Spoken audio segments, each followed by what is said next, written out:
Hobart was awesome. It was my first Hobart and a number of the crew's first Hobarts as well. We were pretty excited standing at the dock waiting. We had a great favourable forecast for a downwind race. We believe we were pretty solid downwind sailors. We felt we were pretty prepared, and we were prepared for the 2018 Hobart as much as we could. The amount of people that were out there, spectators and the helicopters in the air, and just the general vibe, especially around the dock, really good feeling. And yeah, there's a lot of anticipation, sort of, you know, what you're about to head into, but it was pretty addictive sort of feeling being on the dock and getting ready to leave. Being involved with it directly was a lot more exciting. On the day when we got our storm sails out and sailed past the committee vessel saying, righto, we're going to compete in this, was sort of like a reality check. And wow, you know, we're here and we're going to do this. The feeling as we cleared the second mark and turned south, the weather was ideal. We were in board shorts and t-shirts. We put up the biggest kite we had at that stage, and full main and staysail, and just started hammering away. The boat just felt fantastic, electric through the water, over 20 knots of stages with the keel starting to tell us what's going on with the hum. Never experienced that feeling of the boat coming alive and telling us that this is a good thing, you know.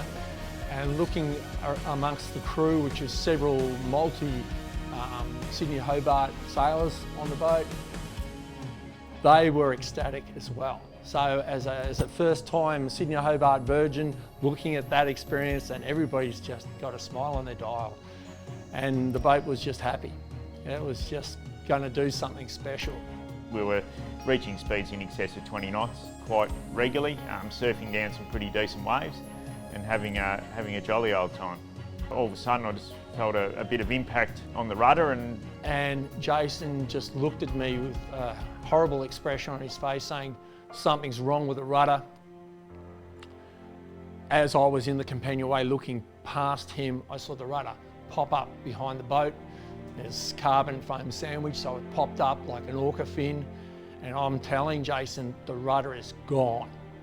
And the mast was still upright, we're coming down a wave, but as soon as the bow hit the trough of the wave, she laid down and we were all thrown everywhere on the boat. Look, we're all very, very disappointed. That's probably an understatement. A little bit, yeah, obviously I was pretty upset after preparing a boat meticulously against anything that could possibly happen for a long period of time, for a good 12 months, and all of a sudden something you can't see happens. It's, yeah, it was very, very disappointing.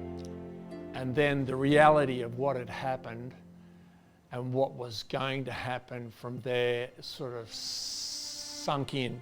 Shoulders went from here to here, and the silence and the look on and the expression of the crew was, yeah, incredibly sad and sobering.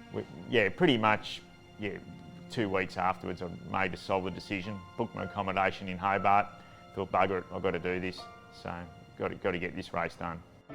Jason Close saw no alternative but to come back for the 75th race after Patriot broke her rudder and retired from last year's race.